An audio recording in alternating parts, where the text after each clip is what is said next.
पहली बार इंडिया में एक जवान की वाइफ ने OTS से पास आउट हुआ, lieutenant Priya Semwal. I would like to clap for her. पढ़ाई इसलिए कर रहे हैं कि पैसा कमाएंगे, पैकेज क्या मिलेगा। और दुर्भाग्य इस देश का है कि जितने भी ट्रेनिंग इंस्टीट्यूट आज कॉलेज के बाहर है, चाहे उसे आप फिटजी बोलिए, चाहे आकाश बोलिए, बच्चा लायक हो या नालायक हो, केपेबल हो न केपेबल हो, हर माँ बाप चाहते हैं कि वो इंजीनियर और डॉक्टर बन जाए। इसीलिए इनकी दुकानें सजी हुई है दोस्तों। वो सिर्फ आपको ये बताते हैं कि अगर फिटजी में आ गए और IIT में चले गए तो पैकेज मिलेगा। कोई आज तक आपको किसी ने बताया है कि देश में इंडियन आर्मी और इंडियन नेवी और इंडियन एयरफोर्स या CRPF या BSF या कोस्ट गार्ड में जाओगे तो क्या मिलेगा? किसी ने बताया? किसी ने बताया? लेकिन आज इस मंच पर जितने लोग आए उन्होंने आपको वीर गाथा बताई। और जो एक चित्र यहां पर लगे हुए हैं, ये सिर्फ चित्र नहीं, ये आपके जीवन में जीवंत रहने चाहिए। ये वो योद्धा है जिन्होंने अपनी जान देश में दी। भारत का भविष्य उज्जवल होगा। और जो टीचर्स या जो प्रोफेसर्स या असिस्टेंट प्रोफेसर्स जो आपको सिखा रहे हैं, प्रोफेशन कोई भी चूज कर लीजिए, बट ईमानदारी से कीजिए। काम हो या ना हो, आता है नहीं है, वो एक अलग बात है। एक स्टैंड लेना सीखिए। गलत को गलत बोलना अगर जिस दिन सीख लिया तो आधी से ज़्यादा दिक्कत दूर हो जाएगी। एक गाने में एक लाइन आती है जो सही वो करना नहीं, गलत होने की यही तो शुरुआत है।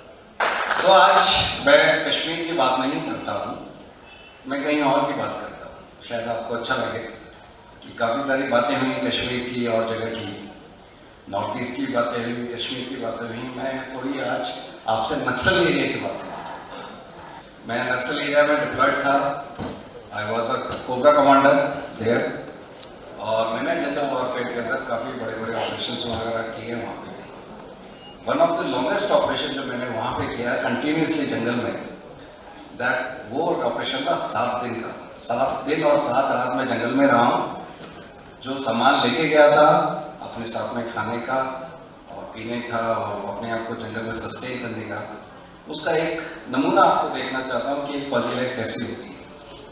फौजी लाइफ वो नहीं होती जो आप टीवी में देखते हो, मूवीज में देखते हो। रियल लाइफ और रियल लाइफ के अंदर बहुत अंतर होता है। महाराष्ट्र के गढ़चिरोली इलाके के अंदर डिप्लॉयड था 206 कोबरा के अंदर। और हमारे को लक्ष्य दिया गया कि एक वहाँ सिरंजा का इलाका है, वो काफ़ी इन्फेस्टेड है नक्सल से, अबूझमाड़ के पास में है। वहाँ पे हमारे को 7 डेज का जंगल डोमिनेंस करना है। And that was known as the search and destroy operation. And पद यात्रा करते हुए मोर देन 100 किलोमीटर से ज़्यादा हमारे को डिस्टेंस किलोमीटर 7 दिन के अंदर ट्रेवल करना था। हमारे को जाना था रात को, मेरे को अपने कैंप से करीब 250-300 किलोमीटर दूर जाके बाय रोड बाय व्हीकल मेरे को वहाँ ड्रॉप होना था। फिर वहाँ से हमारे को उस एरिया के अंदर अपना अभियान चलाना था। रात को जब मैं जाने को तैयार था तो मेरे DIG का फोन आया कि चेतन निकल गए क्या? मैंने कहा नहीं सर, बस निकल ही रहा।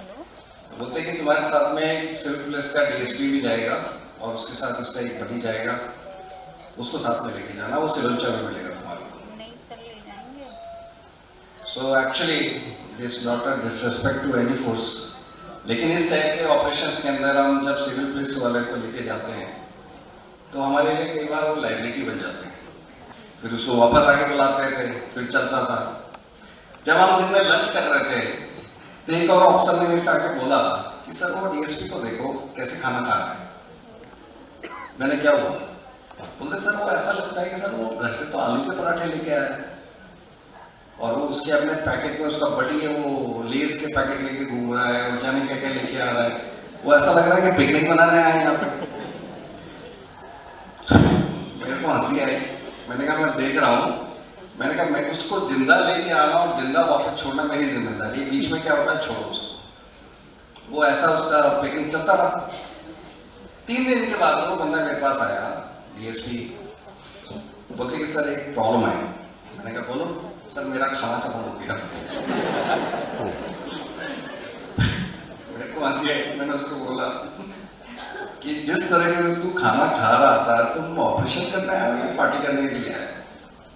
मैंने कहा चिंता मत कर, तेरे को खाना मिल जाएगा। तो हम इमेजिन करो, हमारा जो खाना था, हमारे पास में DRDO के खाने के पैकेट्स आते थे, हम लेके चलते थे उनको। सूखी सी रोटी होती थी, दाल होती थी, ऐसी कोई स्वाद नहीं होता था उसके अंदर। एक रोटी खाते थे, शाम को एक रोटी खाते थे, इस तरह से खाते थे। वो हारेंगे या हम हारेंगे, लेकिन एक चीज की गारंटी मैं देता हूँ कि फौज, CRPF या आर्मी बिल्कुल नहीं हारेगी। हथियार छोड़ने पड़ेंगे तो उनको ही छोड़ेंगे। आज एक बड़ा कार्यक्रम हुआ है परम वंदन कैंपस में, क्या उद्देश्य था?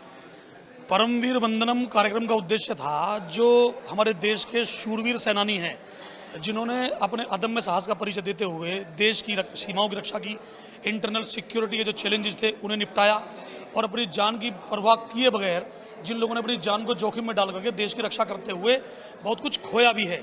कैप्टन चेतन चीता की एक आँख चली गई एक ऑपरेशन में, उनके दोनों हाथ काम करने में पूरी तरह सक्षम नहीं रह पाते। इसी प्रकार से कर्नल्स, लेफ्टिनेंट कर्नल, NCC के ब्रिगेडियर, वो तमाम लोग जो देश के युवाओं को एक संदेश देने के लिए आज आए थे। चौधरी चरण सिंह विश्वविद्यालय परिवार ने एक ऐसा समागम आज किया परमवीर वंदनम के नाम पे कि हम उन सेनानियों को तो सम्मानित करें ही, उन्हें सम्मानित करते हुए स्वयं भी गौरवान्वित हुए, ऐसा एहसास भी हमें हुआ।